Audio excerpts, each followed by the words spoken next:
Mesdames, Messieurs, bonsoir, bienvenue dans votre journal. 10 ans de prison requis dans l'affaire de la tentative de meurtre à Fondettes. En 2012, dans une chambre d'hôtel, un retraité avait asséné plusieurs coups de couteau à sa femme avant de retourner l'arme contre lui. Le récit d'audience dans ce journal. Tours et son agglomération, bientôt métropole. L'amendement pourrait être adopté demain par l'Assemblée nationale. Pour quelle utilité? Les réponses du député Les Républicains Philippe Briand, l'un des porteurs du projet. Elles ont un design épuré, au contraire sont agrémentées de dorures ou de reliefs, plongées dans les secrets de fabrication des étiquettes de bouteilles de vin.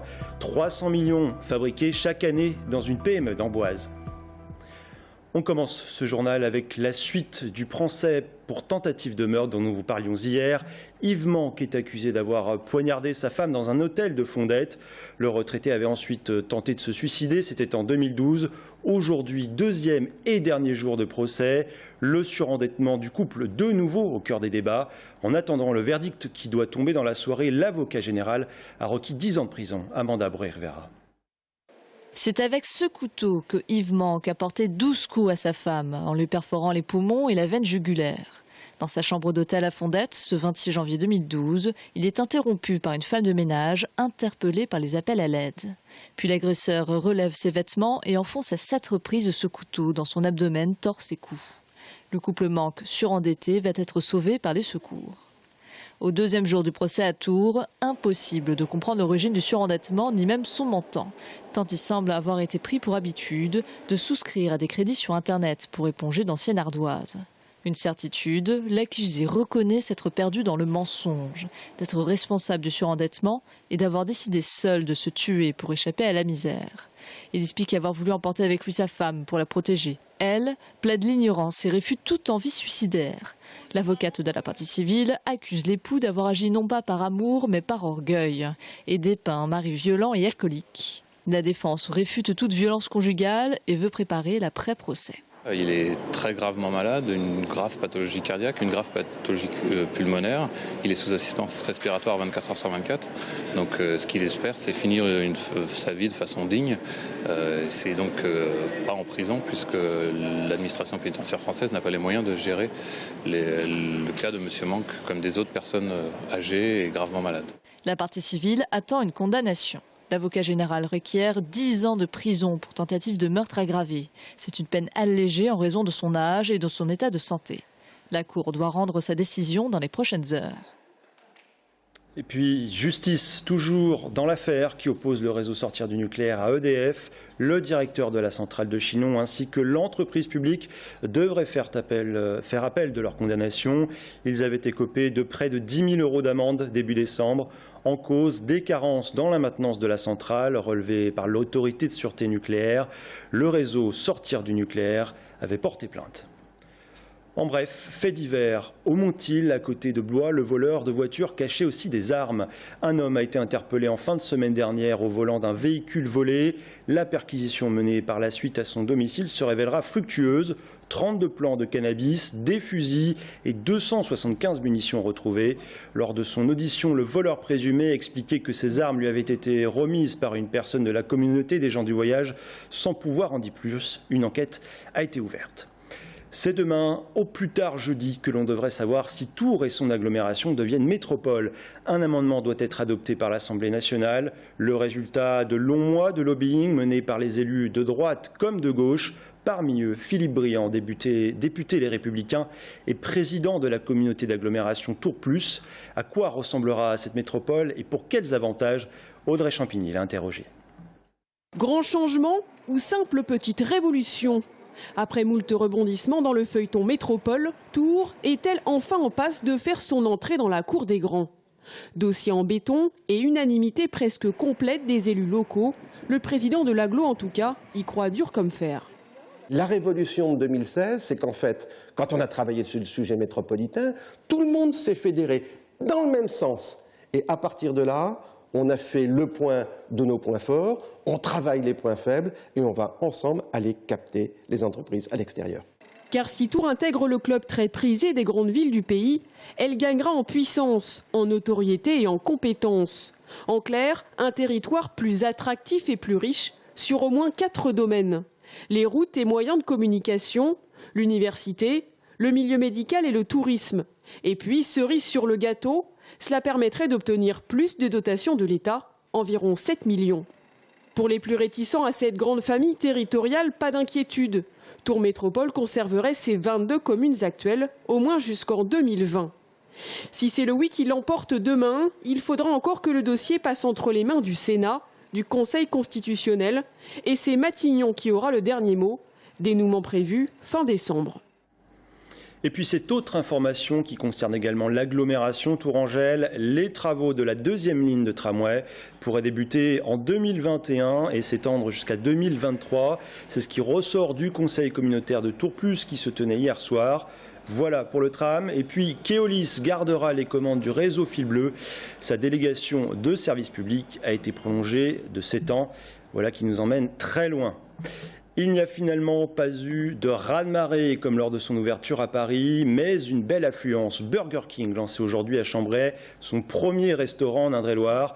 Un fast-food qui vient en remplacer un autre, le Quick. La recette évolue donc, les effectifs aussi.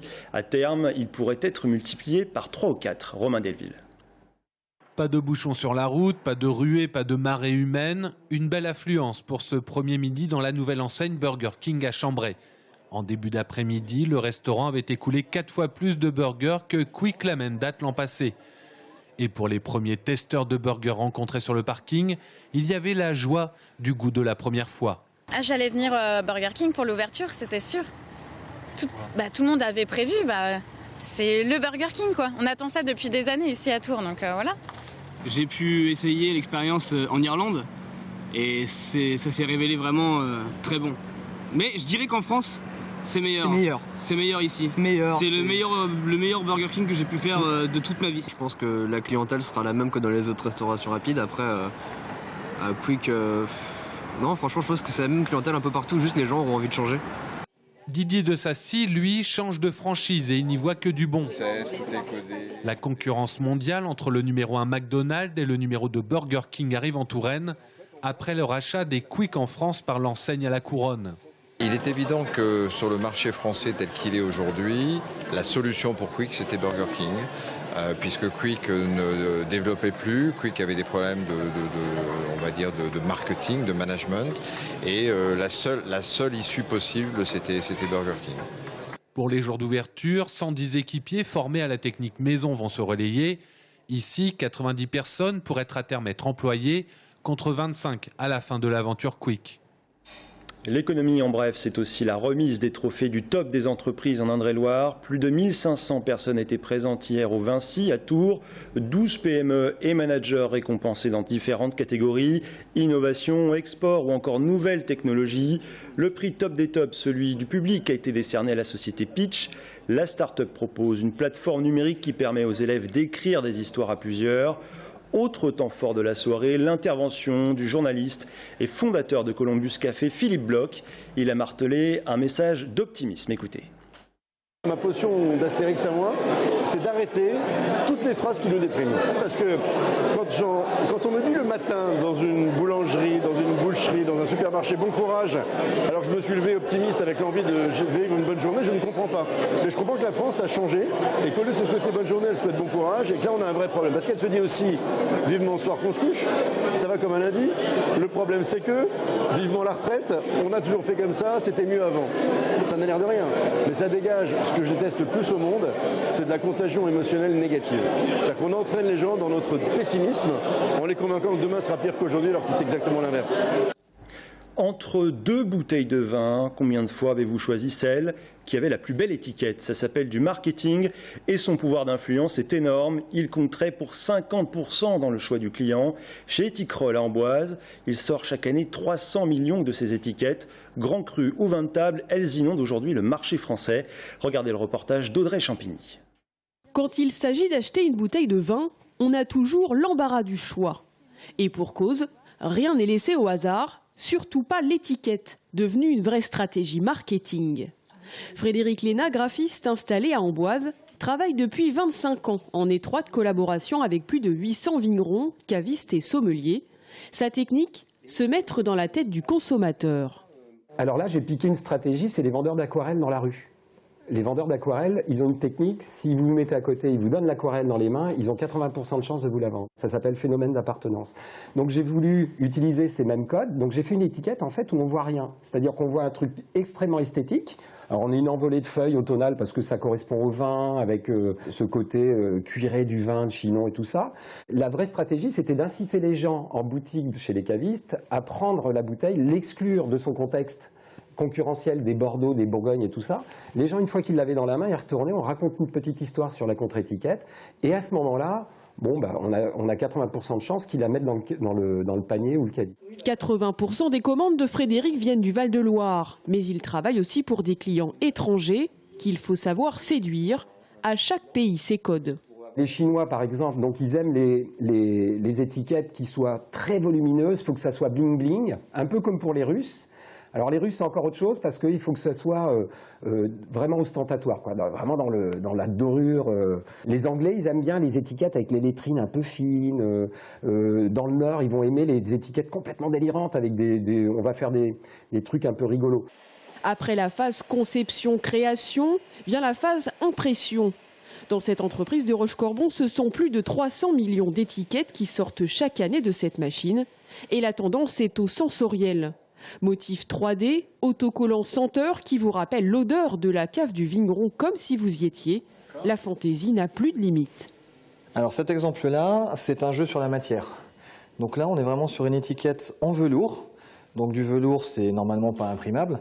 Et on arrive pourtant, avec le procédé sérigraphie, à donner ce rendu qui est vraiment très particulier.